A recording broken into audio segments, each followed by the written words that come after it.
great to be back in this beautiful city to celebrate the historic first week in the White House. That was definitely historic. And I had a lot of help in winning. Joe Lombardo, your governor, is here someplace. Where's Joe? Thank you, Joe. You're looking good, Joe. Thank you very much. What a group. But look at who you have next to you. How can you fail with that guy?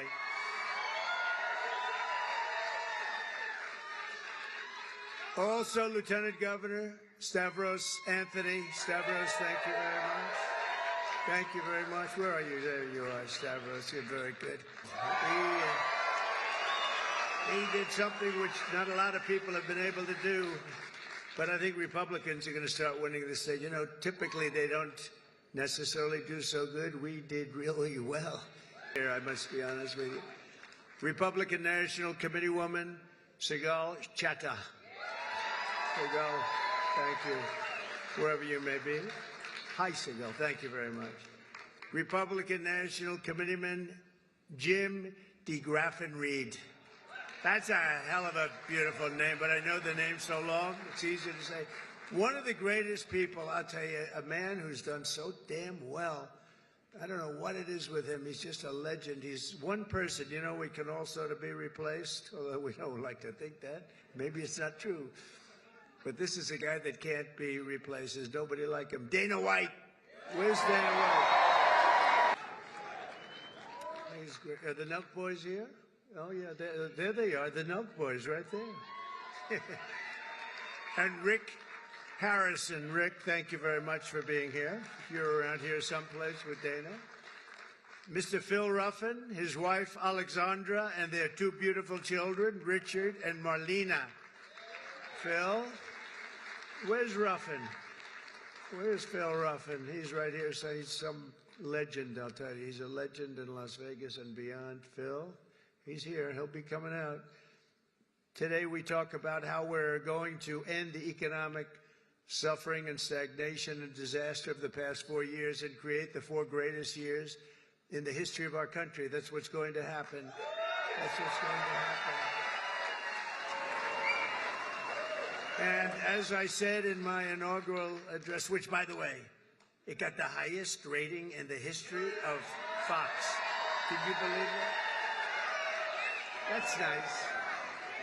The golden age of America begins right now, but to North Carolina yesterday, and then I flew to see just an unbelievable problem and just a mess in Los Angeles, right? And I said, you know what I ought to do? I want to come to a state known as Nevada. Has anyone ever heard of it? And don't ever mispronounce the name. You got a problem.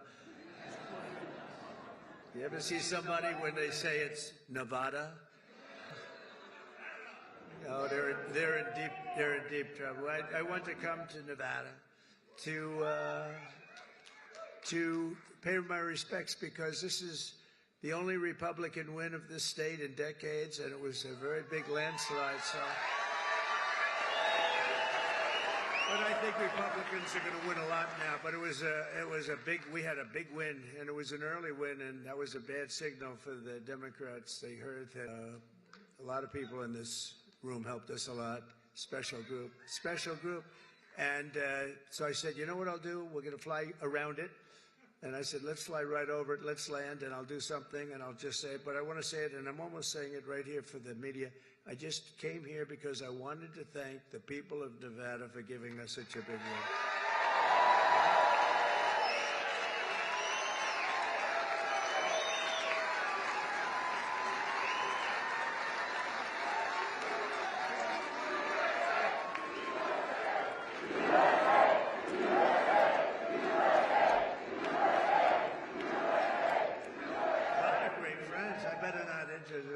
I'll be here all day. Under our leadership, we're going to defeat inflation, bring prices. We're going to raise those wages. They're going to go up. They're going to go up. Put more money in your pocket, secure our borders, restore law and order to our cities, and we're going to make America great again. And For 4 long years, the last administration waged war on the American middle class and everybody else. They had a lot of wars. We had no wars when I left. You know, we defeated ISIS, and we stayed out. Nobody wanted to mess with us. They had a lot of wars. We're trying to put them out. We'll get them put out. Don't worry, we'll get them put out. We were headed to World War III. I'm telling you, we would have had problems like you wouldn't believe. They shut down American energy, buried you in crippling regulation, imposed hidden taxes, and spent trillions and trillions of dollars on waste, corruption, and radical left lunacy. These were lunatics. The result was the most brutal inflation in a half a century, perhaps ever, in this country, I think ever, and soaring prices for food, groceries, and other household goods. The people of Nevada are now paying nearly $1,200 per month more to make ends meet since I left office. Think of that, $1,200 at least. But since I became the 47th president at noon on Monday, I've been moving with urgency and historic speed to fix every single administration that they've created. And this week alone, I took nearly 350 executive actions to reverse the horrible failures and betrayals that we inherited from a group of people that didn't know what the hell they were doing, what they've done to this country, especially the open borders, where they have, think of it, 21 million people came in. Many of them are criminals, murderers. Well, we're getting them out. You see it. You see it yesterday, first day. Our message could not be. What the world witnessed this week is nothing less than a revolution of wealth creation for everyone, and also common sense. It's about common sense. It really is. With a party of common sense. On day one, I directed every member of my cabinet to, and by the way, Pete Hegseth got approved.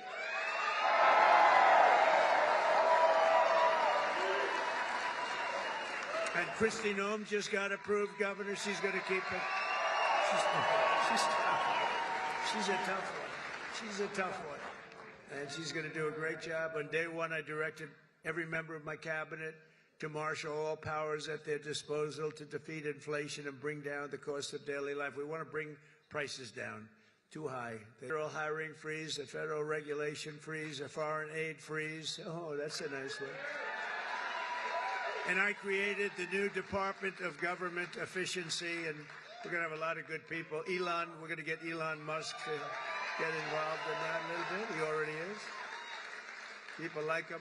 I terminated the ridiculous and incredibly wasteful Green New Scam.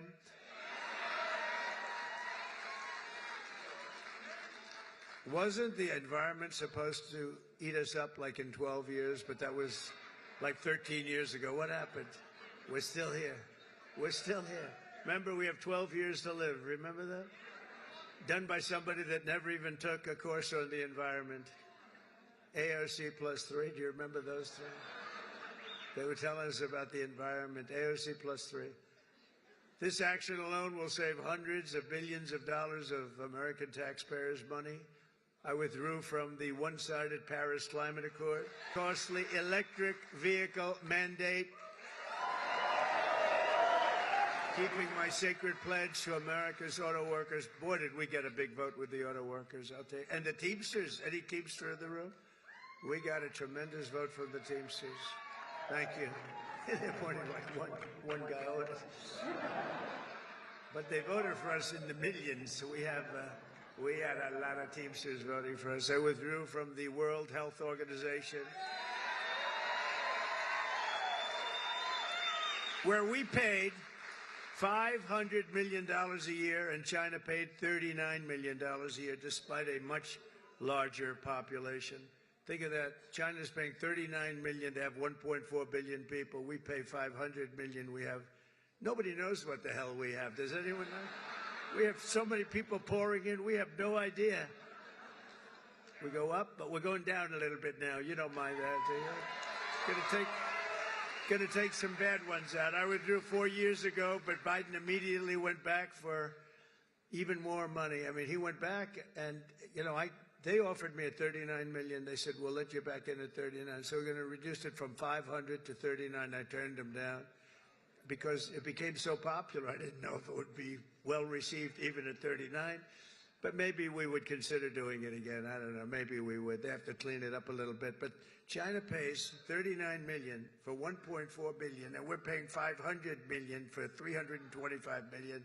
I don't know. What the hell is wrong with these people? And then when Biden went back in, you know, they immediately went back in. They paid more than we were paying in the first place. They paid more than the $500 million. So they knew they could have had it for 39. They paid more. You wouldn't do that, Joe, right? Now think of it. They know they have a deal at 39, so they went back in at $525 million. What the hell?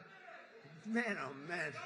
It infuriates you, doesn't it?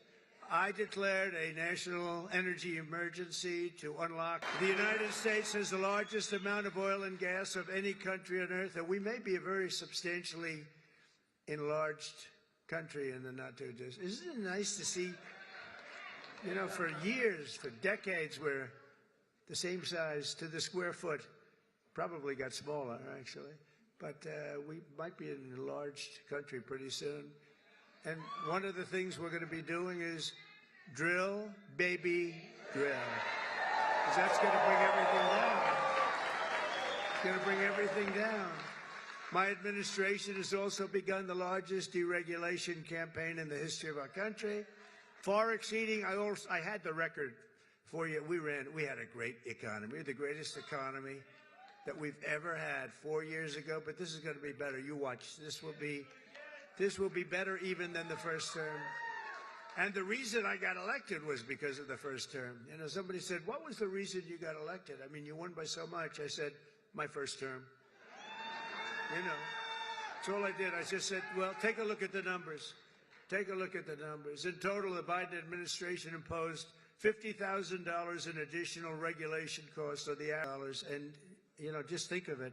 Nobody can even believe the numbers. I promised to eliminate 10 old regulations for every new regulation. So if we put in a regulation, we have to get rid of 10. That's what I did. I did it 1 in 7. We're going to do 1 in 10 this time, which will soon put many thousands of dollars back into your pockets and the pockets of American families. As a result of the reforms, we've just begun to implement economic confidence, and it's soaring.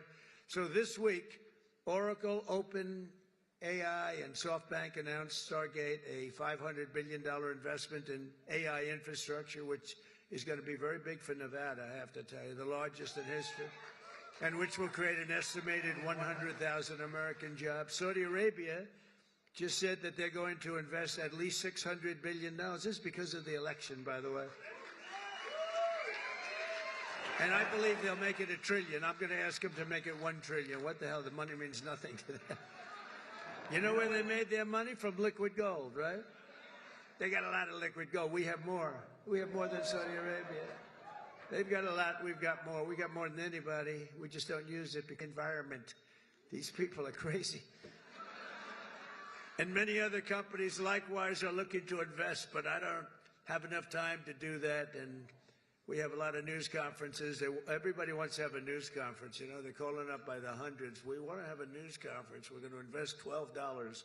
I said, no, I don't do that. I said, it's got to be $1 billion or more for a news conference. It's $1 billion or more. Just 2 days ago, because of our tariff plans, Stellantis announced, that's a very good automobile company, that were previously headed to Canada, along with major investments to expand American auto production in Detroit, Michigan, Toledo, Ohio, and Kokomo, Indiana. Good place. All of these investments are happening only because of our historic victory. And if we didn't win, drawing money, our country was on the verge of some of the very bad things, and bad things were happening. And now there's light not only over America. I've heard it from even our enemies. They call up and they say, sir, we hate you. We do hate you, but there's light over the world right now. They hate me. Some of them hate me. If they liked me, you got a problem, right? They like Sleepy Joe. What's not to like? You know, they'd call up. It's funny. I was told today by one of the big leaders of the world, would call for a telephone call with the President of the United States a year ago. And they'd say, we'd like to speak with, who is this? It's the head of Germany, the head of, it's, name it, the head of France, the name of any country, it didn't matter. He would never pick up the call. They'd say, he'll call you back in 2 months. 2 months. He has a schedule. He's extremely busy sleeping. No. Macron of France, he'll call you back in 2 months. So 2 months comes along and there's no call. They'd say, he didn't call. The stories are, I mean, these stories are not very exaggerated. I want to tell you, they're a little bit for laughter, but, you know, it's only for laughter. The fake news will say, oh, he exaggerated. It was only 1 month, you know. But he'll say he called you back, and then he'd never call, and then they could never get him on the phone. And the problem I have is that when I speak to and I speak to them immediately, they'll say, could we speak to the president? Would that be possible? We could do it anytime over the next month. They're so used to this, right? I say, no, I'll pick it up right now. Is he on the phone? Yeah, hello, how you doing? That's what, you know, get it over with, right? Get it over with. The only problem, they were so starved for love from the United States, I cannot get them off the phone. I can't get people, if you can't, I say, I have to go now, King, or I have to go now, President. But you can't get them off the phone. They're starved for love. You know, for years they haven't spoken. They didn't even know we had a president, if you want to know. But under our leadership, America is back open for business, and it's really a big deal. It's really a big deal. And they have, though. They said, you know, there's like a light all over the world now. It's not just here. We feel the light over our country. Everyone does. But there's a light all over the world. We've accomplished more in 1 week than other administrations have accomplished in 4 years, and we're just getting started. We got rid of the woke. We got rid of the woke crap. What a lot of stuff.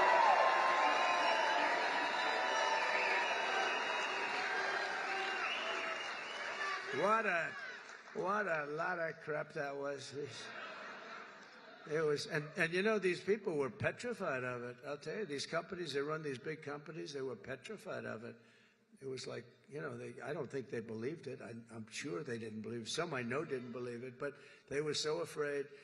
Near the top of the agenda for our historic Republican majorities in Congress is to pass a massive tax cut for American workers and families. Last year, we campaigned across the country at a pledge that I'm sure most of you didn't hear too much about. Pledge to take the Trump tax cuts and make them permanent, and that's exactly what we're doing.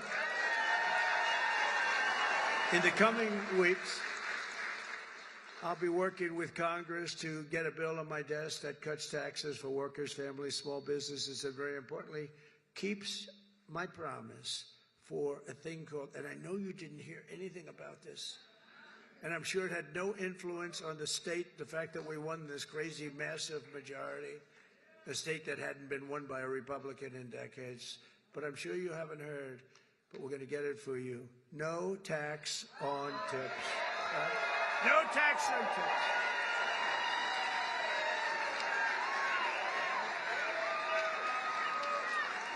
So if you're a restaurant worker, a server, a valet, a bellhop, a bartender, or one of my caddies, I go through caddies like candy. If I play badly, I always blame my caddy.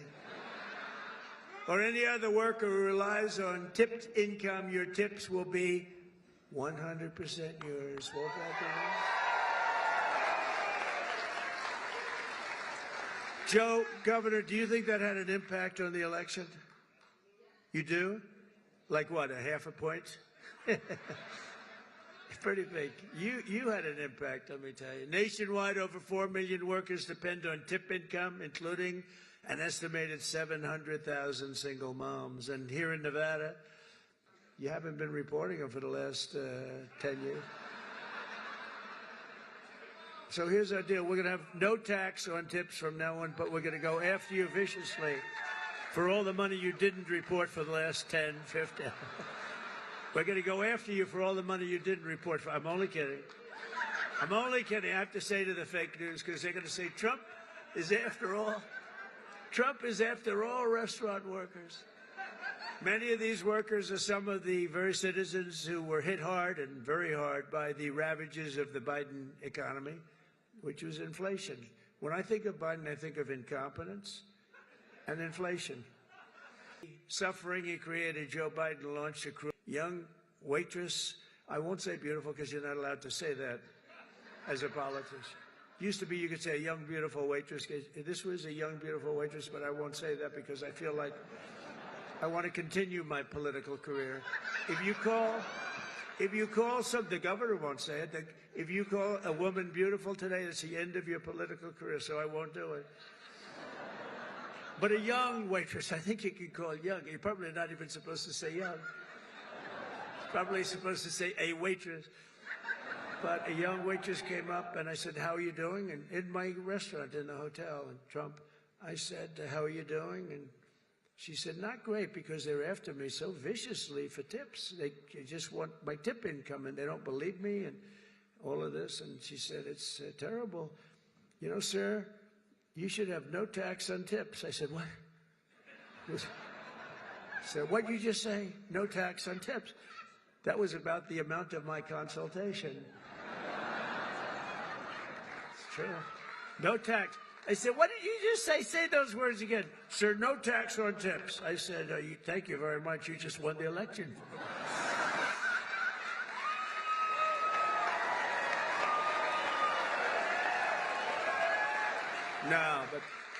No, we did research into it. I think it's going to be great. But under the Trump administration, the forgotten men and women of our country are going to be forgotten no longer. You know that. They weren't forgotten 4 years ago.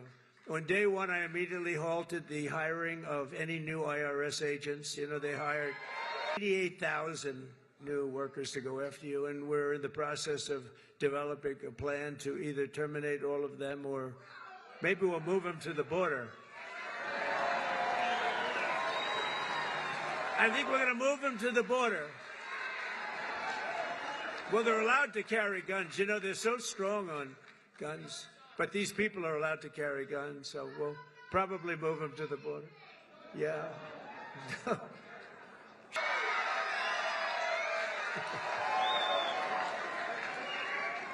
You could do that. You know, if the tariffs work out like I think, a thing like that could happen if you want to know the truth. You know, years ago, 1870 to 1913, we didn't have an income tax. What we had is tariffs, where foreign countries came in and they stole our jobs, they stole our companies, they stole our product, they ripped us off. And, you know, they used to do numbers, and then we went to a tariff system, and the tariff system made so much money. It was when we were the richest, from 1870 to 1913. Then we brilliantly came in with an income tax. No, we don't want others to pay. Let's have our people pay. And then you had the Depression in 1928, 1929. I call it 1929. That was a bad time, but, you know, you didn't have tariffs, and you had tariffs that ended in 1913.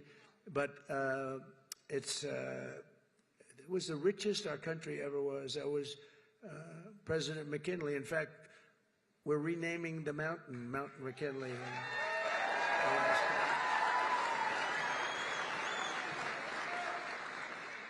You know what else we're renaming? We're renaming the Gulf of Mexico into the Gulf of America.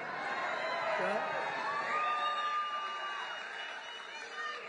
And Mexico, actually, they were thrilled when they heard. They said, "That's nice." A few months from now, when I sign our tax cut into law, we're going to deliver for the tip-earning men and women who make it all work. I mean, it's going to be something very special, I think, for you. It's going to be a big difference. And with us today is Jessica Angiano, an employee here at Circa. This is a nice place, by the way, and I just met your owner. He's a nice man. He's rich, too, very rich. But Circa's very nice, and a hard-working single mother of two with incredible children. Jessica's struggling to pay for medical bills to remove a tumor behind her right eye. She's had some real difficulty, and she's currently saving up for a second surgery, which will hopefully be very successful, while also paying for her children's daycare. Jessica says that no tax on tips would transform her life. It would make such a big difference. So, Jessica, we're going to get that for you. Where are you, Jessica? You around here someplace, huh? Hi, Jessica. Oh, so beautiful. Very nice. It's working out medically good? Everything good? Gonna be good. Thanks, Gonna. You look fantastic. It's good. You look great. Also with us is Lexi York, a 28-year-old cocktail server here at Circa, who's got big dreams of being an entrepreneur. Lexi says that no tax on tips will help bring those dreams much closer to reach, and she's going to be one of the biggest proponents for it. We're going to have a lot of support when we go before Congress very soon to get that passed. Lexi, where are you? Where are you? Hi, Lexi. Maeda, President and CEO of the American Hotel and Lodging Association, which strongly supports this pro-worker reform. And Rosanna, would you like to come up and say a few words on behalf of so many people? Come on up. Come on up.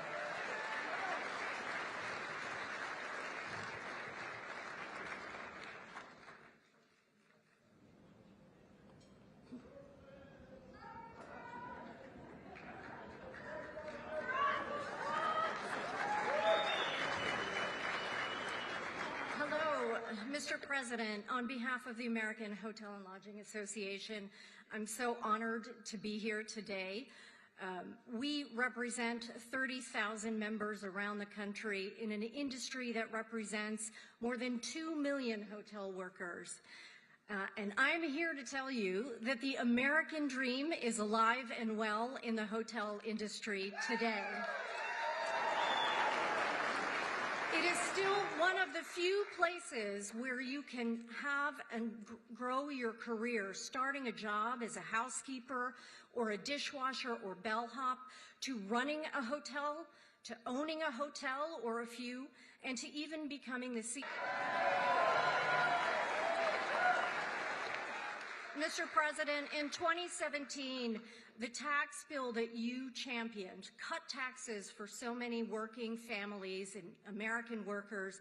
It helped small businesses, hotel owners in our country who make up the majority of the industry reinvest in the economy, spurring jobs and growing and strengthening the economy. And the no tax on tips builds on that momentum, and so we are so excited to support you in that effort. That's why we're here today.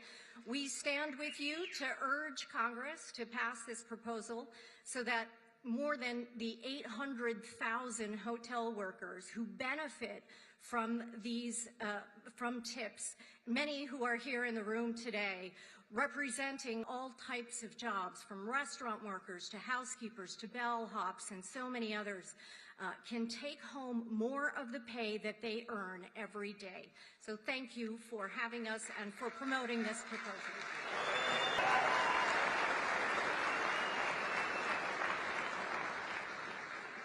Thank you very much, Jessica.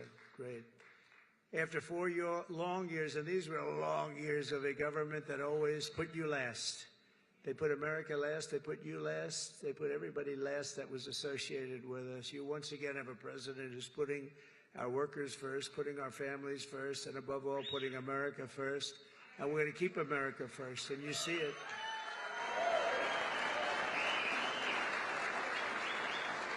We're restoring our prosperity. We're restoring our borders. We're restoring our strength, our dignity, and our pride. We've been hurt badly by this group of people. This group of people, they didn't have a clue what the hell was happening. It's so disgraceful that they were allowed to do it. But quite honestly, we're restoring our country. Within hours of taking the oath of office, I declared a national emergency at our southern border. I sent active duty troops to the border to help repel the invasion. Tom Homan is leading the charge, you know that. We like Tom Homan, right? Doing a great job. We immediately halted all illegal entry and began sending every border trespasser and violator back to the places from which they came. And an order that will designate the cartels as foreign terrorist organizations. It's a big deal. That's a big deal. Biden didn't want to do that. No, I don't want to do that. Biden didn't know he was alive. He didn't want to do it. He didn't want to do that. I always wanted to do it, you know. I mean, think of it. Is that a terrorist organization or what? And we began to leverage the full and immense power of federal government and state government and enforcement to eliminate the presence of all foreign gangs and criminal networks bringing devastating crime to American soil, our country, and to dump their prisons into the United States of America anymore. When we see that, our people are instructed to do whatever they have to do. They can do whatever the hell they want to do. Throughout this week, the heroes of ICE have been hunting down and arresting hundreds of illegal alien criminals.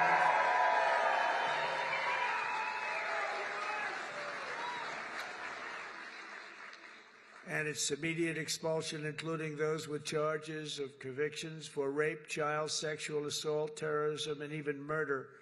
Members of the savage Venezuelan prison gang known as Tren de Aragua. You know that gang? This is not a nice group of people. They formed in prison, and then they dumped their prisons into our country. So we had them. We had them all over the place. Ask Colorado, the governor of Colorado. He doesn't know what to do about it. They're all over the place. We'll get them out. We'll get them out. They're, in a sense, they're in the real estate business. They go into a building and they take it, you know? See, when you buy a building, you have to go out and get a mortgage or use your own cash. They just go into a building and take it. And they actually said, well, it's not that bad. They haven't taken that many buildings. Can you imagine that? They haven't taken that many buildings. Oh, they're not that bad. But they're as bad as the bloodthirsty MS-13 gangs that we have gotten thousands and thousands of them out. In fact, over 11,000 murderers were released into our country by other countries all over the world because of Biden's open border policy. And when I heard about that, I said, they're just going to, everybody's going to empty out their prisons into our country. I said that. I'd do that if I were heading up any one of the many countries that you know about, not just South America, all over. They take their prisons, their mental institutions, and they empty them out into our country. Can you imagine a person doing this? Can you imagine somebody doing that to our country? For American citizens, January 20th, 2025 was truly Liberation Day. That was really Liberation Day.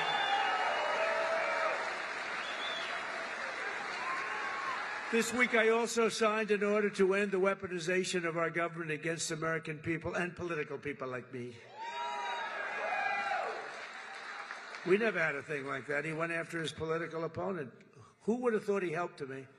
I think he helped me get elected, Joe. You want to know the truth? I became much more popular. I'm the only guy that ever became more popular when something like that happened. But these guys were just so inept.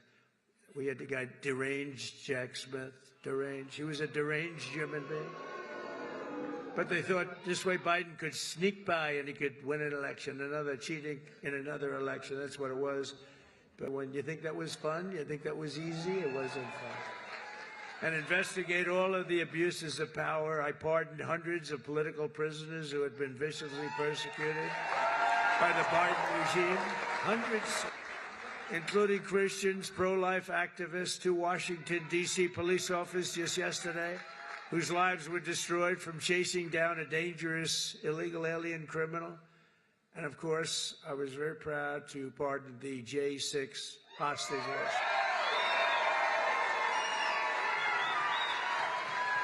Once and for all, I stopped government censorship, and we brought back free speech in America. We brought it back. We did more of this last week. People can't even believe it. I also signed an order to declassify and publish all remaining files related to the assassinations of President John F. Kennedy, Robert Kennedy, and Martin Luther King, Jr. I signed an order that will end all of the lawless diversity, equity, and inclusion nonsense all across the government and the private sector. We abolished 60 years of prejudice and hatred with the signing of one order, all approved by the United States Supreme Court. We're allowed to do it because we are now in a merit-based world. We're a merit-based country. Did you ever think you were going to hear that again? It's based on merit. If you've got the talent, if you've got the work, the ethic, the whole thing, it's based now on, it's not based on any other thing. It's based on merit. It's based on your capability. The United States has now become, again, a meritocracy. Isn't that a beautiful word? A meritocracy. Based on merit. If you do your job well, you're going to go places. And I made it the official policy of the United States government that there are only two genders, male and female. Male and female.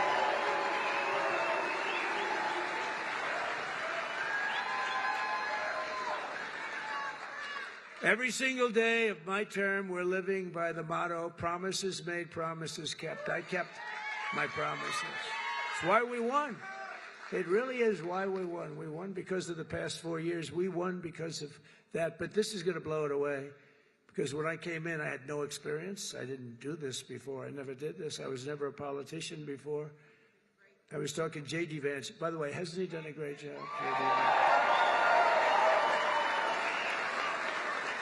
Because J.D. went right to the Senate, and then he went to the vice president and said, J.D., you're really upwardly mobile. He said, you're more so than me. I said, why do you say that? He said, you went from being a real estate developer to the president. That's a pretty big, I never thought of it that way. I guess I'm the most upwardly mobile politician in history. I didn't make any stops along the way. It will be the greatest honor of my life to serve not once, but twice, or 3 times, or 4 times.